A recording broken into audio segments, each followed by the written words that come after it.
buksan natin ang parcel natin kasi ito yung inaantay ko eh.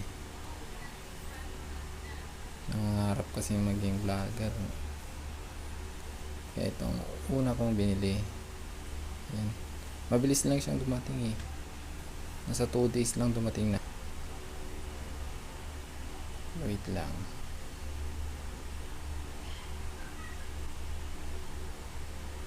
Sa mga gustong mag-vlog din na gaya ko, first timer, pwedeng ito ang una nyong bilhin. Tapos sunod nyo na yung camera nyo. Sobrang saya ko nung makakuha ko to eh. Akalain mo, ayun, nakakabili na ako ng ganito.